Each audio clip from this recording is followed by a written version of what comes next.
baca apalah, gue kurang tahu lah ya. Akhirnya terus dia bilang, coba mau teh mangap, dia bilang gitu. Terus akhirnya gue mangap, terus dia kayak apa namanya, kayak gitu-gitulah, gue nggak ngerti lah ngapain. Set terus dia tiba-tiba gini di tangannya gitu. Gue bilang, om kenapa?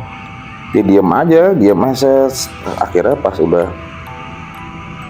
beres itu baru dia ngomong, om kenapa? Gue bilang, itu tuh ular. Jadi dia bilang yang lu muntahin itu emang tempatnya.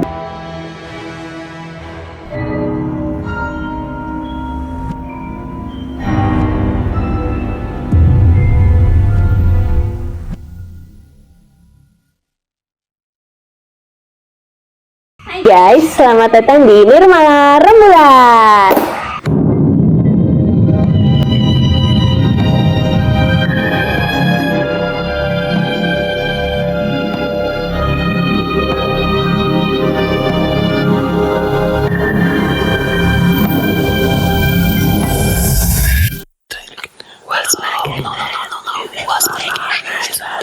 Kali ini gue mendatangkan temannya Ade yang cerita tentang Gunung Sindur kemarin. Masih inget kan ceritanya? Akhirnya teman gue yang ini main nih ke coffee shopnya teman gue ceritanya. Di mana di coffee shop itu lagi ada omnya yang punya coffee shop. Gitu. Nah, omnya itu kebetulan aja dia lagi mengobati orang lain di coffee shop itu. Ya ngobat dia, gue nggak paham juga dia bukan pengobatan atau bisa ngobatin ya. Temen gue ini ngeberaniin diri bertanya nih sama temen gue.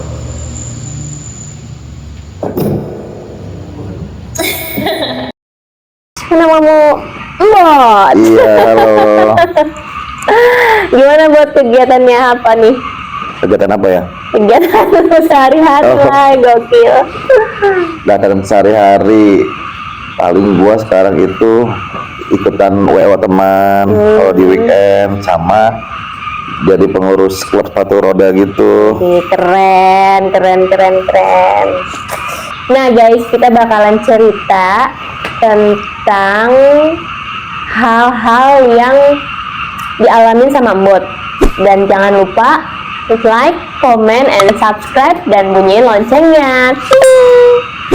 Sebelum kalian nonton videonya, jangan lupa besarin volumenya dan pasang headset kalian ya, biar kalian makin merinding.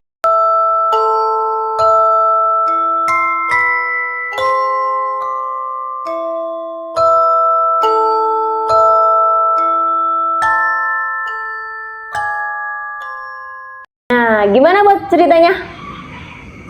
Cerita apa yang mau lu ceritain? Apa ya? Kalau gua sih sebenarnya orang yang percaya nggak percaya sih sebenarnya sama yang hal begituan. Menurut dibilang nggak percaya juga ada. Iya, gitu loh. Betul.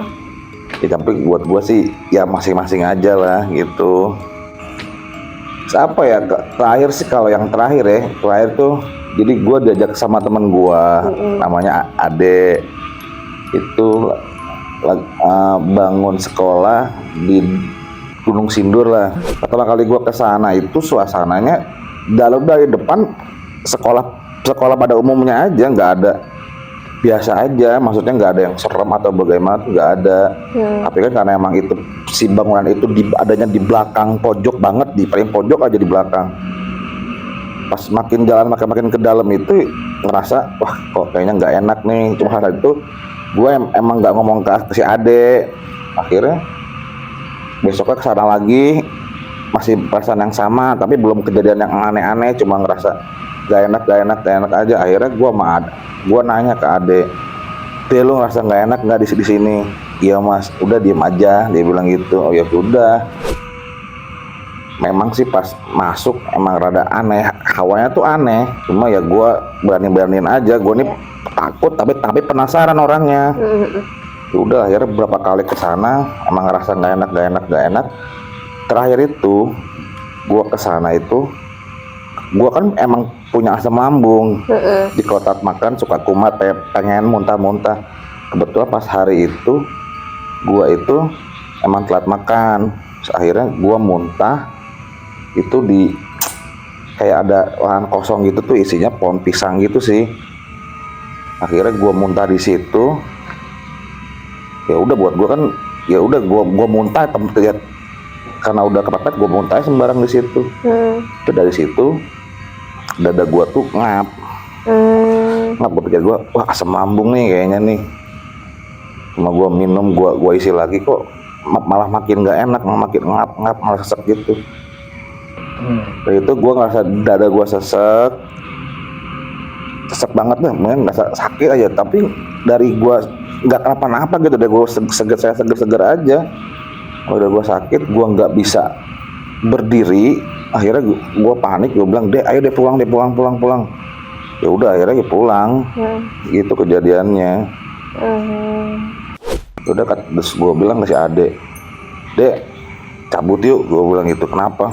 "Nggak apa-apa, gua pengen cabut aja." Ya udah akhirnya kita cabut.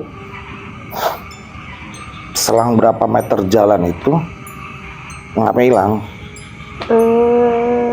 Jadi gue juga nggak tahu kenapa ya. Iya benar-benar. Terus yang gue rasa benar-benar beda aja, punggung berat. Nah setelah itu tuh gue tuh di rumah gitu ngerasa punggung berat terus gitu, kayak ngerasa gak enak aja, gak enak banget gitu.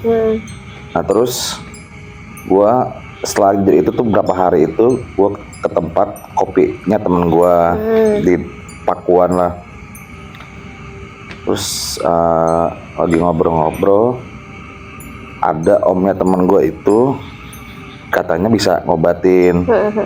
Terus pertama yang lagi gue lihat sih dia lagi ngobatin cewek gitu, sampai nangis sampai muntah-muntah gitulah. Akhirnya gue kan penasaran, apa yang gue bilang, gue penasaran tapi takut. Akhirnya gue beraninya gue tanya, "Om, boleh gue nanya nggak? Nih gue begini, gue ceritain yang tadi."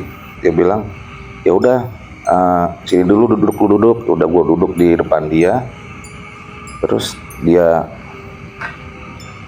baca apalah, gue kurang tahu lah ya. Akhirnya terus dia bilang, "Coba mau teh mangap," dia bilang gitu. Terus akhirnya gua mangap.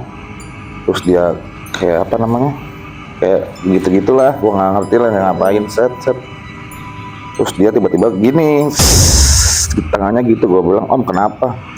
Dia diem aja. Akhirnya pas udah beres itu baru dia ngomong, "Om kenapa?" Gua bilang, "Itu tuh ular." Jadi dia bilang, "Yang lu muntahin itu emang tempatnya," dia bilang gitu.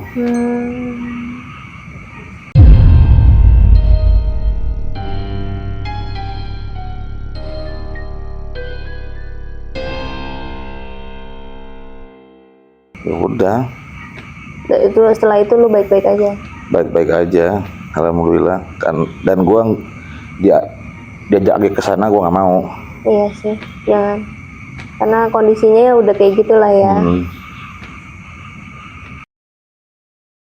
Mereka nggak ada masalah, gue tanya. Cuman ketika gue bilang, "Pak, gue nunjuk pohon yang misalnya nggak dibabat," karena gue rasa itu bisa jadi sarangnya ular. Sarang itu kan sekolah ya, menurut gue nggak bisa dibabat atau gimana. Duh, saya nggak sanggup bilang gitu. Saya ngechat ditemenin aja udah bersyukur. Dia bilang, "Ditemenin gimana ya Pak?" "Iya," dia bilang gitu. "Kalau saya ngechat di bagian ujung, saya selalu dapat nyanyian," dia bilang. "Tapi nyanyiannya itu dari nyanyian Jawa." Pantesan gue flashback ketika waktu itu gue balik ke sana, waktu itu sama teman gue ngecek proyek. Teman gue ini bilang,